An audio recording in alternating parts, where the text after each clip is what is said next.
Hey y'all, this your girl Sonja, and welcome back to She Say Sports. 7 days ago, we lost not only a SWAC legend, but a football icon, Coach W.C. Gordon, former football coach and athletic director for the JSU Tigers. The JSU family is mourning this tremendous loss, which has not only impacted our university, but the community as well as across the SWAC. We see two of his players who were intricate parts of Coach Gordon's success in the mid to late 80s and the 28-game winning streak. Please welcome to the show JSU Sports Hall of Famer and former quarterback, Mr. Shawn Gregory, and star running back, Mr. Barry Dixon. Hey guys, how y'all doing? Doing good. How you doing, Sonja? Good, Shawn. Doing great, Sonja. How are you? I am well. Thank you so much for joining me today. Usually I would have seen you guys by now a game or two, but due to COVID, we haven't. So hopefully I'll see you guys in the spring. Please tell the listeners a little bit about yourselves. Well, I'm in Birmingham, located in Birmingham, coaching over here, coaching quarterbacks at Bessemer City. And this is Shawn. This is Shawn Gregory talking. Right. Just continue to, change the lives of others, through my experiences through W.C. Gordon, actually, who raised me pretty much coming to Jackson State. So it's been great, just been great. So I enjoyed it. What school are you coaching? Bessemer City. Okay. All right. Great. Awesome. And what about you, Barry? Currently, right now, I'm working with a nonprofit here in Jackson, Mississippi, running a program that deals with kids in foster care, trying to find them resources once they leave the foster care system. So it's been a very rewarding job, able to, put into kids' lives and see how that affects them and making sure they have things they need for the future. That is awesome. That's a really great thing. I did not know that you actually did that. That's great, Barry. Awesome. We'll talk about that later. But I'm going to start with you, Shawn. Shawn, tell us about your journey to JSU. Well, it was pretty much an easy decision for me, having a brother who already was attending Jackson State playing football. So I kind of want to stay close to home and keep everything close proximity in the family, and have a lot of family that went to Jackson State. So it was easy, pretty much a transition for me, and also get an opportunity to play quarterback. Because during my time, African-American quarterbacks wasn't getting looked at that position. So right. Although I was being recruited by a lot of, bigger schools, but, I wanted to play the position quarterback, and I wasn't seeing that as I was being recruited at other schools. So I wanted to just stick to that position, and Jackson State offered me an opportunity to do that. And that's one of the reasons, other than family, that I decided to go. That's awesome. And did Coach Gordon, did he actually recruit you himself?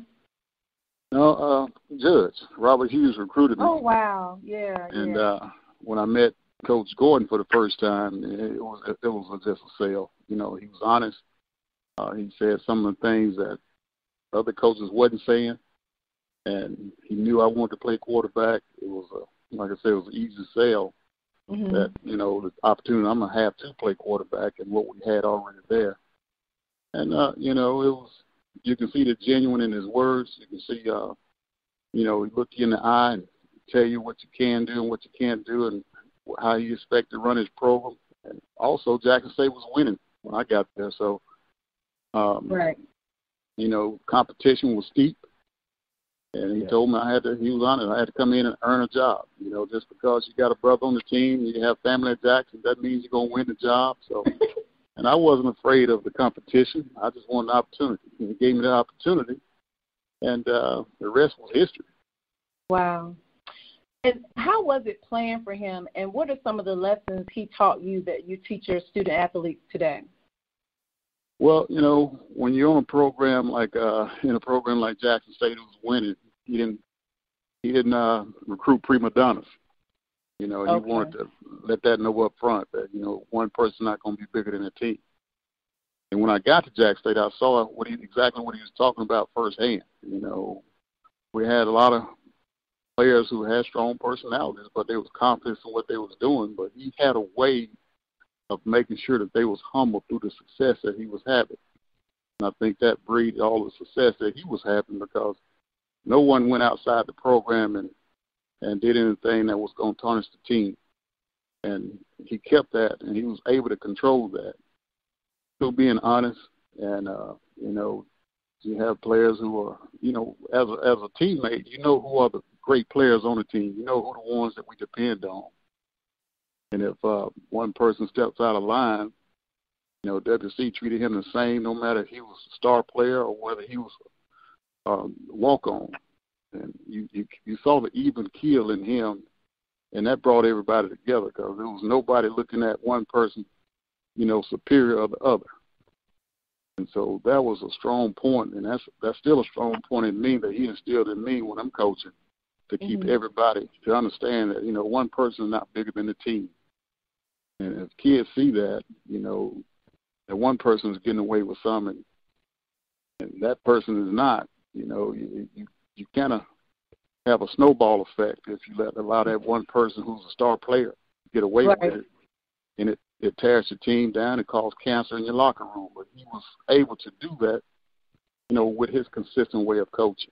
And I really appreciate those lessons and carry on. And I know a lot of players can attest to that today. It carries on in their success in life. Mm-hmm.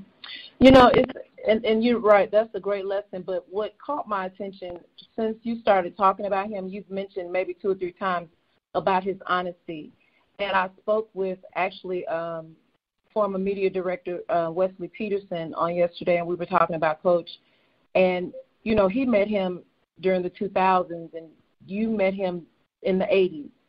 But he said the same thing, and he actually said he was one of the best persons that he had ever met.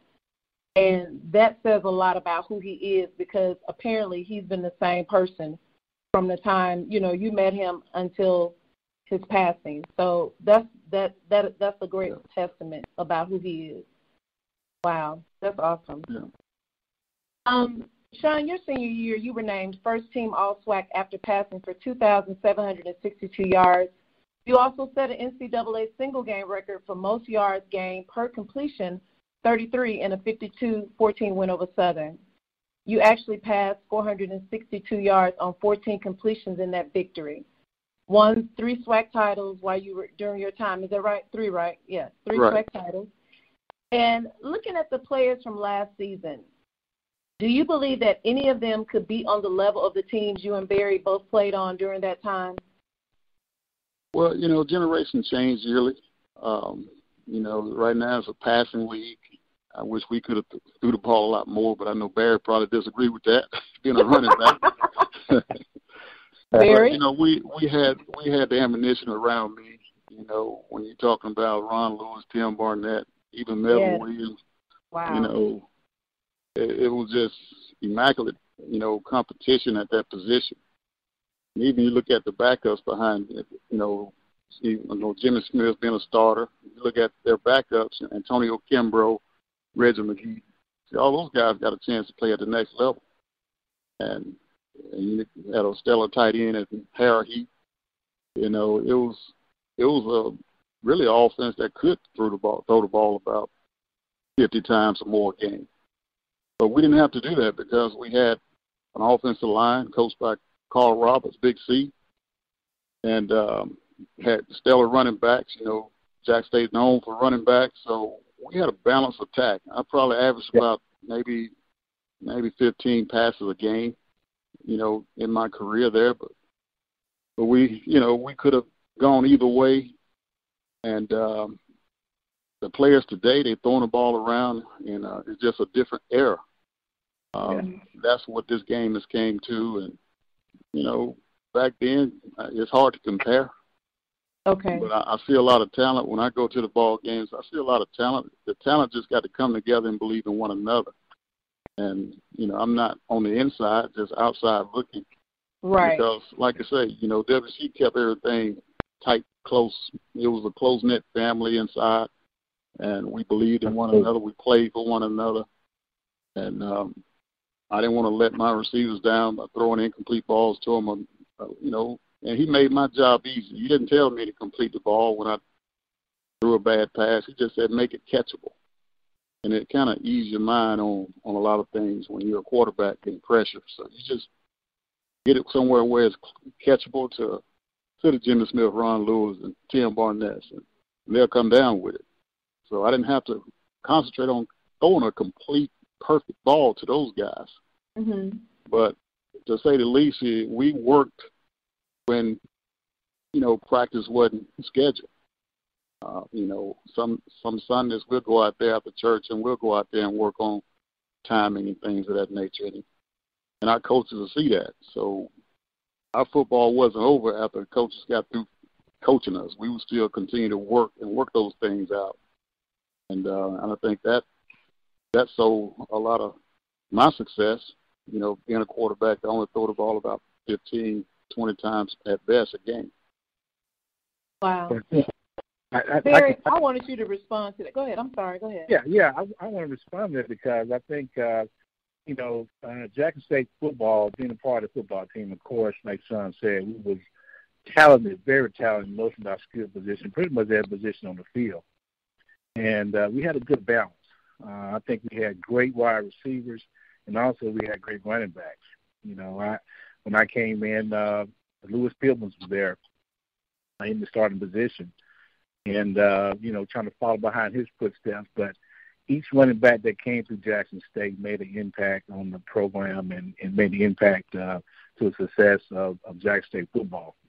And just like Son said, we could hit you either way. We can hit you on the ground or hit you in the air. I think we had great wide receivers and great running backs, Lewis Tillman, Darryl Jones, the Billy Smiths, and I can just go on and on, of the running backs that we had in the backfield that made Jackson State who they are today. And so, again, I think we're just an awesome program, just working on W.C. Gordon, who really just facilitated the whole program to the success that we had through the years we were there. And looking at that time where we was in that moment, we just didn't realize how special it was until years later. Nobody else has ever done that before. We realized it was like this is what we're supposed to do. We came here to win. Is what we're doing. We win. And now it's like what we did was magical, because we look back on it and we realize that no other team or a group of players have done that before. And so we had something real special. And I just hate that dynasty's ended, but hopefully that Jackson State can rebound and get back into their winning days. Absolutely. Yeah, it was definitely a magical time. And it was I'm so thankful because I came my first year Jackson State was 88, so I saw it. I was there. I witnessed it, and it was an amazing, amazing time. And it's just like it hurts not, seeing us, going through this right now. And, I'm really praying things are going to change very, very soon. But I know I saw it, and you guys lived it and did it. So, it was definitely an amazing time. It really was. Yeah, I just think about when I was getting recruited at the time, when I first came in, my first matriculation to going to Jackson State University, that wasn't my first place. It might have been Shawn's first stop. It wasn't my first stop, because I lived less than a mile from Jackson State, grew up around Jackson State. But then, I had other opportunities to go other places. And I shared those opportunities. I had LSU and some other big schools, especially here in Mississippi, Ole Miss, Mississippi State, out west of them, a few of them out of state. But my dad told me, he said, I want you to go to a black university. He didn't mention Jackson State. He said, I want you to go to a black university. So I thought about that. It made me refocus on where I wanted to go. And so I did some recruiting from other schools, but there was no place that I went was on the level of Jackson State University. In some places I didn't want to go.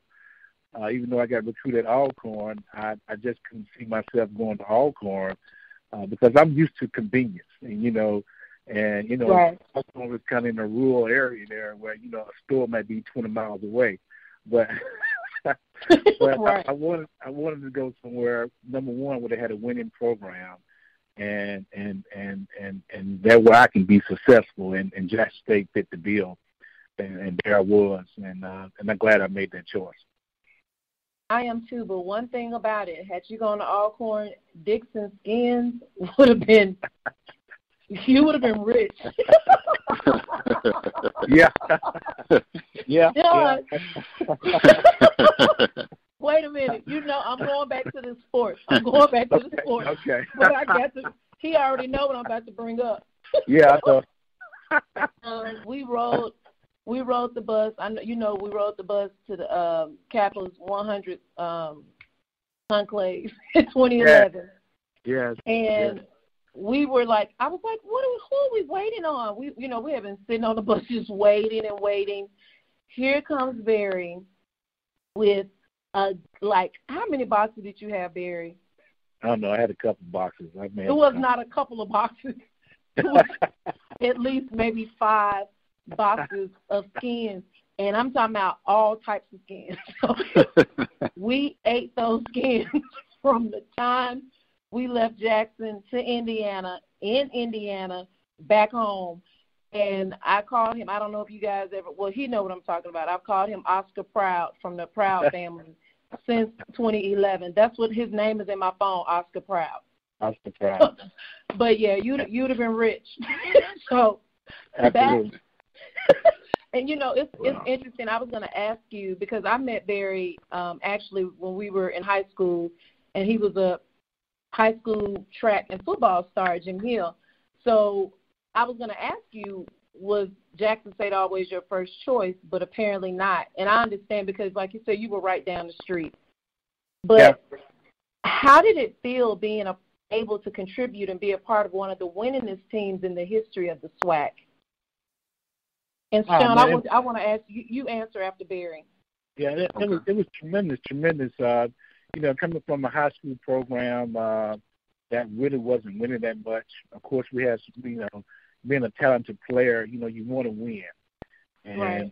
and that's ultimately everybody's goal to want to win. And then you come out of high school, you want to put yourself in the best position where you can fit into that program. And then maybe you can, work to that next level going to the NFL. Because everybody got a dream when you're playing football. Everybody want to play in the NFL. That's pretty much kind of everybody's dream. And so you want to put yourself in the best position in doing that. And when you come to Jackson State, comes a school that's have the exposure that it has because of the winning tradition that it has and being on radio and TV, those type of things, and just getting that exposure and understanding the history of Jackson State, where they have currently right now 4 Pro Bowlers that came out of their school, and the winning tradition and all the athletes that went from Jackson State to the NFL. And I can't count the number of players that did that, that left Jackson State and went into the NFL. And so, the prospects there was high. You work, and then you within a winning program and seeing the success, just being a part of that was just magical to me. And it was just a great moment for me to be a part of that, to be able to not only win, but then you can do some little bragging too. With the brackets, around the state on different things. And so it was a wonderful experience, very, very wonderful experience for me. Shawn? Yeah, for me, when I was in high school, we was an option type offense, so we didn't throw the ball hardly none. I was mostly of a runner, and up until my senior year, we started throwing the ball. We went 5 wide. I think that's when I really started getting notarized as a quarterback. And so when I got to Jackson State, I noticed we didn't throw the ball much either. But I was already somewhat of a polished quarterback in the passing game because we threw the ball a lot in high school my senior year. And I had to get completely adjusted all over again, not throwing the ball as much.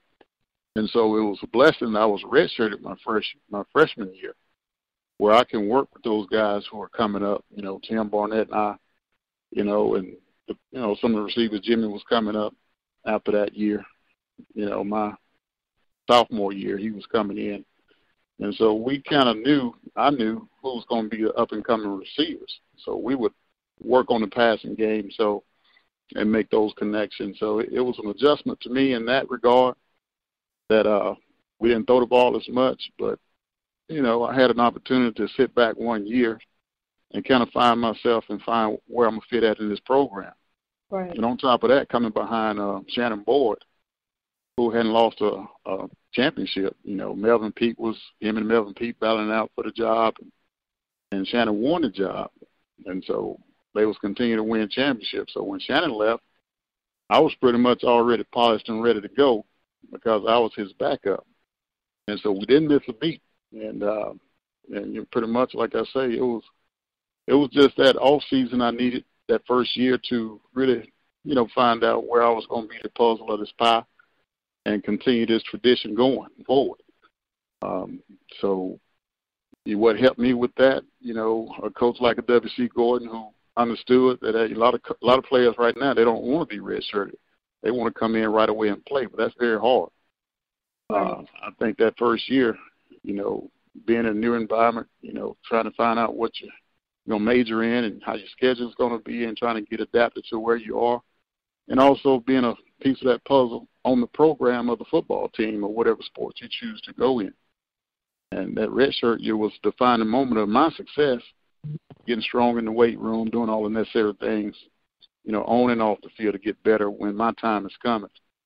And WC, he came to me and explained that to me. He didn't have to explain it very, I saw it with my own eyes when I stepped out there on the field and saw, what was ahead of me and what I needed to do, to get myself ready, get in the playbook, understand what a pro-style offense is all about. But we were slinging it around in high school, so it was, you're talking about 40, 50 times a game then. So throwing it 15, 20 times a game was like, I don't know about this. But I hung in there, and we was winning, doing it that way, and we continued to win and we kept the tradition of winning the SWAC championships going on forward. And I appreciate those sit-down lessons that he, WC instilled in me. This is how he's going to run his program, and this is what we need out of you. And on top of that, we had some other quarterbacks that came in with me that I was having to battle it out for. And that's one of the reasons why we continue to work, where a lot of other guys who was battling for that position was, not so much dedicated like I was and some of the receivers was. So I think, once coaches see that you're dedicated and you're doing the things that are off your schedule of practice, they know that you're serious about what you're here for. And I think that gave me an opportunity to step in and see what I could do. And when I got that opportunity, I didn't look back. And I don't think that was one time that I had to go practice with the goon team. I was always with the first team. So, and that was a blessing because, Coach, he had mapped my path out before I even thought about it, and he told me exactly what was expected and why I'm redshirted. And so I knew when he said that, he had some expectations out of me to continue the tradition of what he was building. Mm-hmm. And I didn't want to let him down. Awesome. You guys did not lose very often. However, when you did, how did Coach motivate the team when things were looking bleak? Barry? Well, he really got on us. I think he went and got on us on the areas that we were weak in, areas that we found ourselves coming up short, where that win we could have gotten if we hadn't made those mistakes. And so one of the things I think of Coach Gordon, I think of an assembly of assistant coaches that he put together.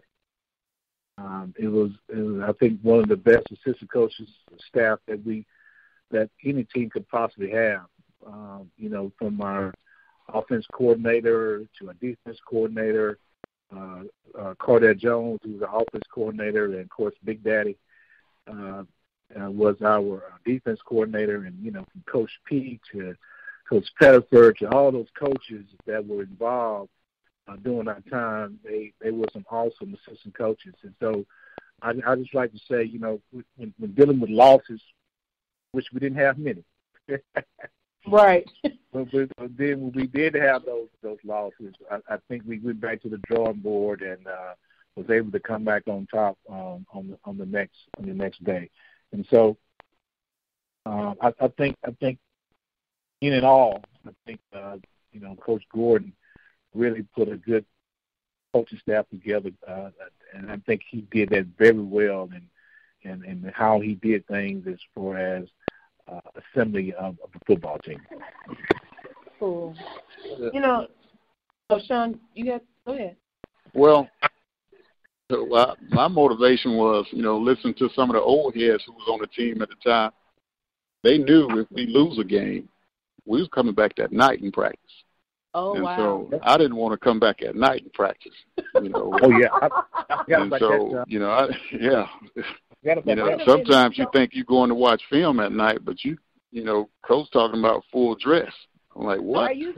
Yeah. I mean, so wait a minute. So you guys were tired from playing 4 quarters, and if you lost, you had to go and practice that night? No, this was after a loss. We lose a ball game at practice. Right. That's that next week is going to be rough. And, wow. It'll be rough. Now, in terms of a ball game, say, and instant at halftime, there was hardly no motivation I needed. Coach Gordon always was calm, no matter how things got bad, how it looked. I can't recall many times we were down at halftime, but if it got to that situation, Coach, he was the calmest person in the locker room. And you can see that, his words will motivate you, just by his calmness and how he say it. And, he didn't show no form of panic and when things got tough. And that motivated me right there, because you have some coaches, and we had some that was, they would get in your butt. And I think that kept Coach Gordon having to do that, because I think he put all the pressure on the rest of the coaches to make sure that our position was, he held position coaches accountable. So, I know Cardell Jones, we called him the drill master, so I definitely didn't want no part of him. No.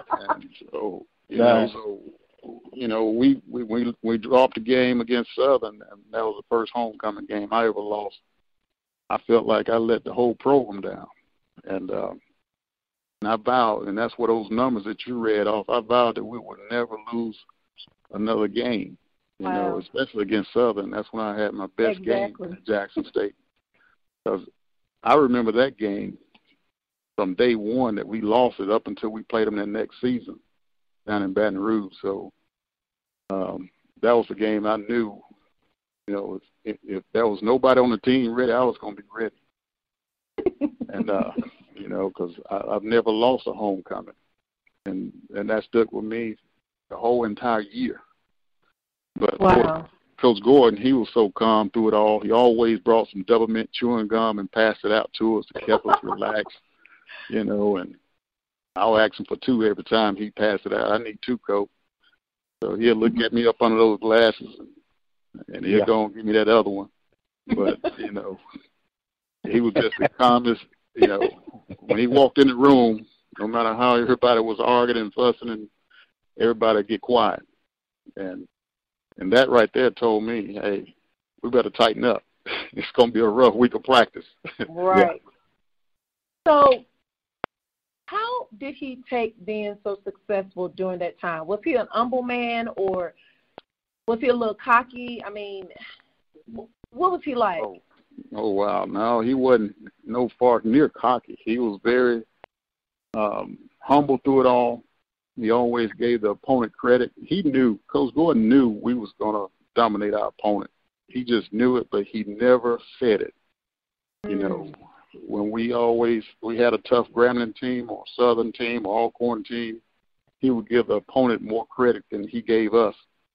And he'll downplay us, He'll say, some things like we had a bad week of practice, had the worst week of practice, but he know that he kind of butter you up. We had a great week of practice, but he would never let the cat out the bag. And he stayed humble through it all, but at the same time, he worked his tail off to make sure by the time we kicked off, we was ready.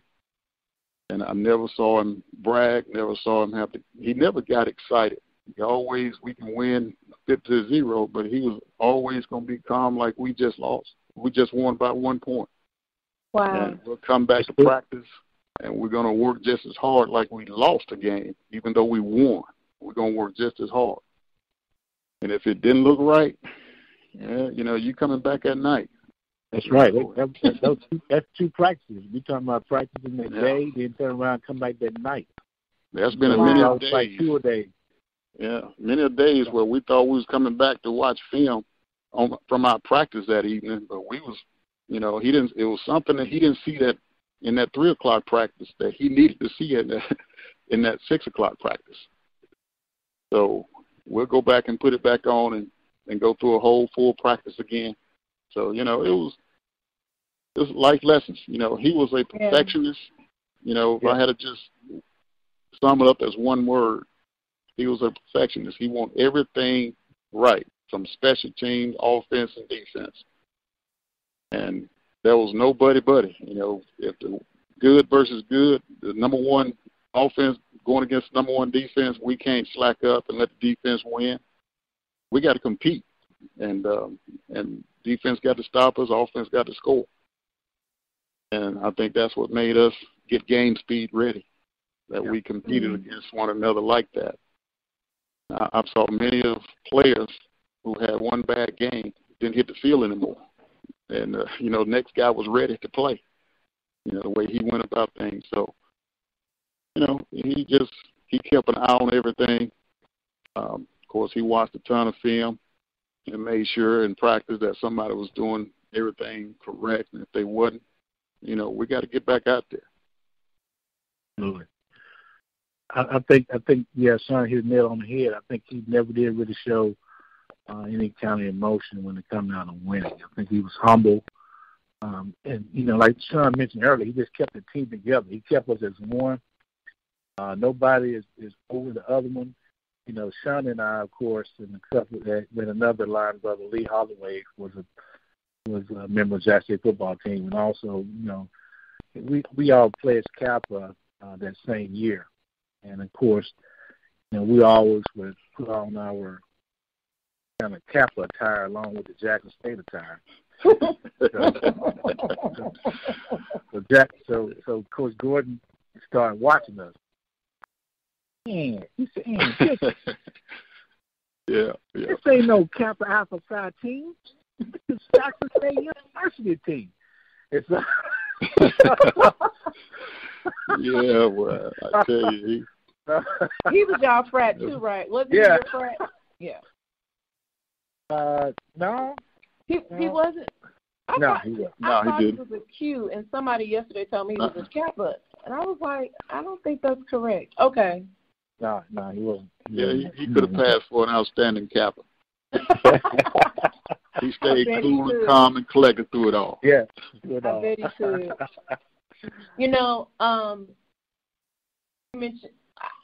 You mentioned earlier, that he wasn't buddy, but let me ask y'all this. Were you guys still close to Coach through the years? And if so, how did it feel with your relationship transitioning from coach player to just friend? Well, I always call Coach. I call Coach and check on him, and and we just have conversations through the years, and also pick his brain. He's been a coach now on some of the things that goes on within my program to see how he would handle it, because Coach Gordon was a high school coach before he became, of course, college coach at Jackson State. So he had that experience dealing with high school kids. Right. And so I would call him if some situations come up, let him walk me through it and how to deal with it. And it still resonates to this day on his philosophy, how you handle kids coming up through their adolescent stage and even up to the college level. Because a lot of kids today, they think they want to play college ball, but they don't know the work that on a high school level that goes into it. And so he will walk me through a lot of situations, and it's just great knowledge. I'm so blessed to pick a lot of his brains about how he would handle situations like that, because there's a reason why he wins football games. and anytime you've been through it as a player and been coached by it as a player, you want to find out what's the magical ingredient that he has that make him so successful. And he would share that knowledge. He would do anything he can to, just give him. He would always tell you, just call me, just give me a call. And I knew exactly what time to call. I kind of got to where I knew what time he went to bed and what time he wakes up. So wow. And he would share all that good knowledge, and I would just do it. Wow, Barry. Yeah, me being local here in Jackson, I would run into Coach Gordon here and there. Of course, him and my dad were good friends, and he would come over to the house, and oftentimes when I come, he'll be there, and the first thing he'll say, "Dixon, I remember you broke that long run against Prairie View. Boy, you did such a." He always bring up all the games. It was just remarkable that he remembered. Right. Of all the games that he coached and all the players that he coached, but he can specifically point out your success in that game and what you did, how many yards you ran, how many touchdowns you did. Wow. I was like, some stuff he was telling me I didn't realize I had done. I kind of forgot about it. Sometimes you kind of forget about it, but that's the kind of coach he was. That he made it personal. That he remembered your styles and the accomplishment that you did in the game or in the season that you never really thought he remembered. You just think about all the players that he coached and all the years he coached and all the success that we had.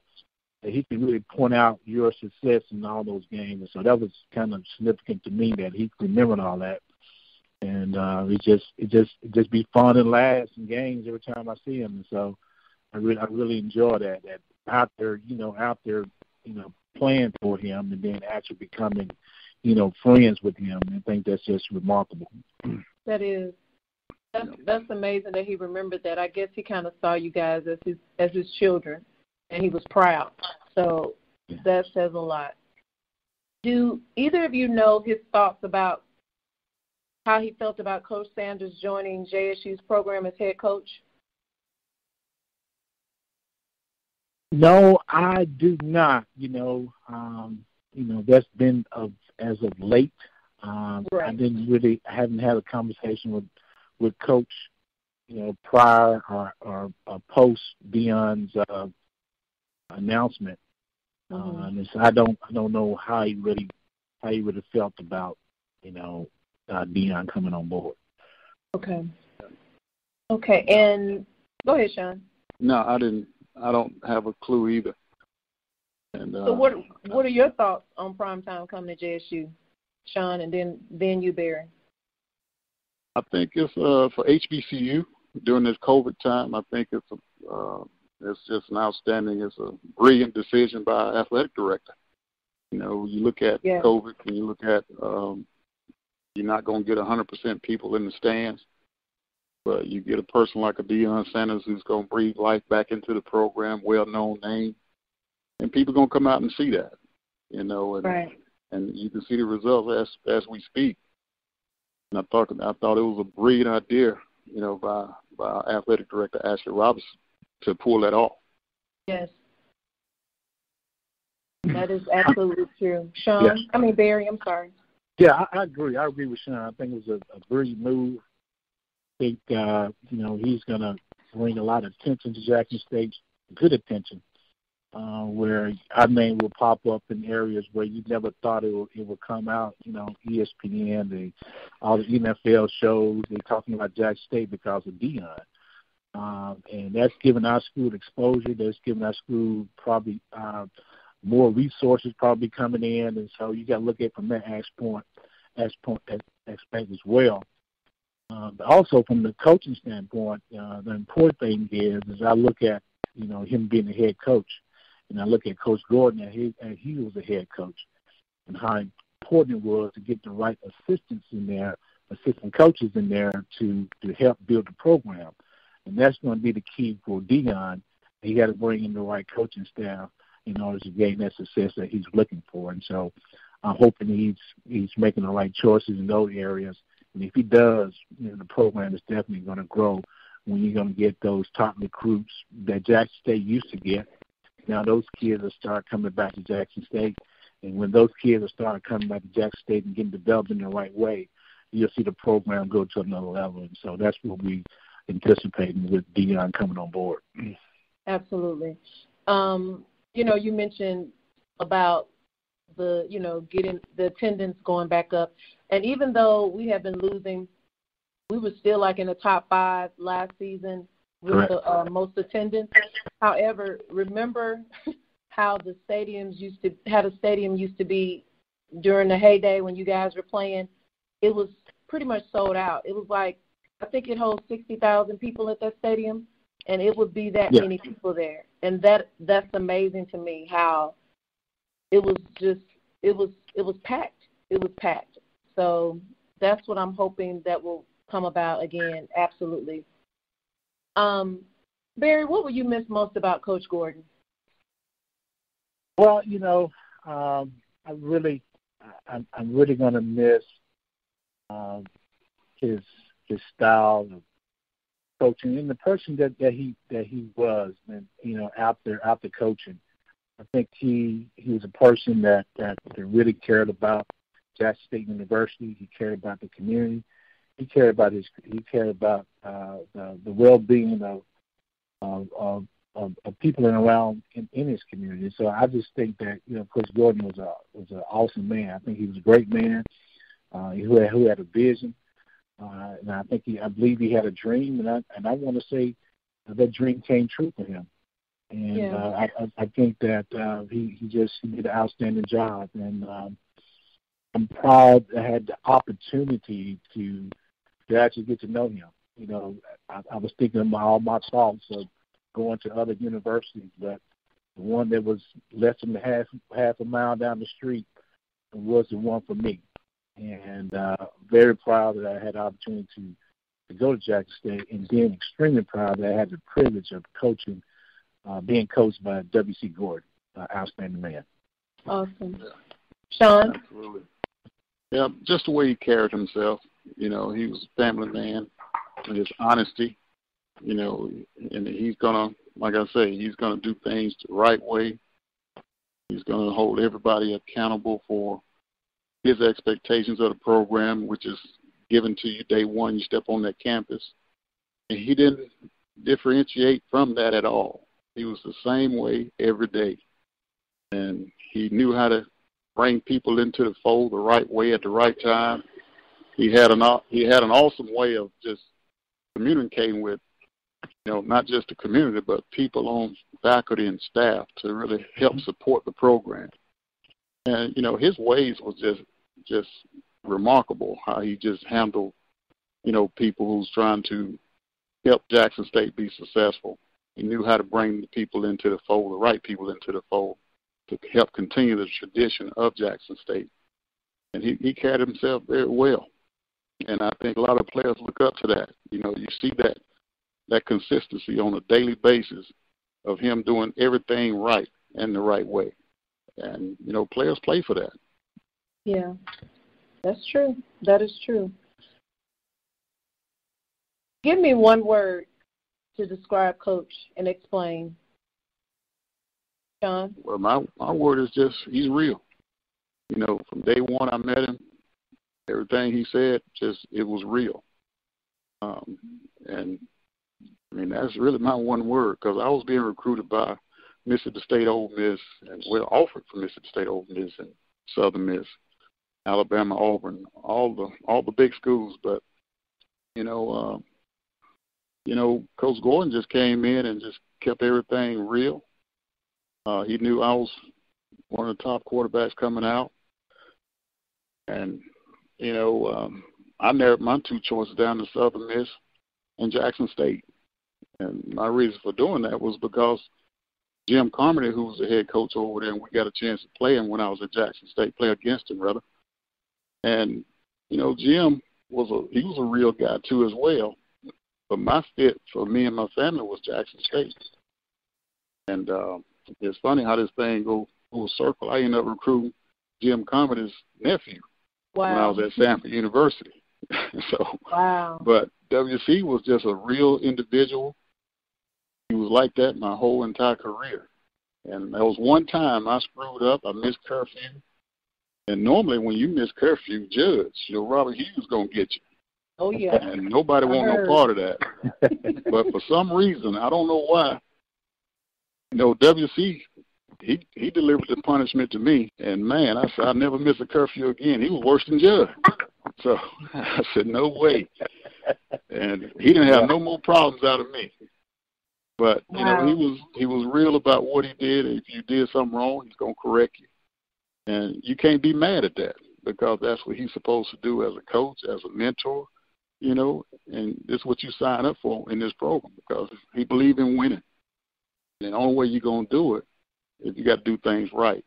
And he'll let you know. And he's going to let you know from day one as he recruits you. And he's going to let you know when you get there. He told Mama, don't worry about it. Don't worry about it. If I got to bring him back, I'll bring him back. But don't worry about it. And it stood true. My whole entire career there. He was real about everything. Awesome. And Barry, one word. I got to say legend. True legend. I think all the accomplishments that he has accomplished through football, all the winnings he done at Jackson University prior to us even coming there, Shawn, he has won championships, and he has really earned the word legend. And he's a true legend at Jackson State. He will be remembered that way. And I'm just glad I had the opportunity to be a part of that. And be a part of Coach Gordon. Awesome. Guys, it has been a pleasure speaking with you today. Thank you so much for joining me. I really, really appreciate it. Sure, absolutely. Thank you. My sincere condolences to the Coach family, the Tiger family, and to you both. God bless. He will truly, truly be missed. Well, that's my show for today. Until next time, this is Sonja with She Say Sports, and I'll see you on the radio.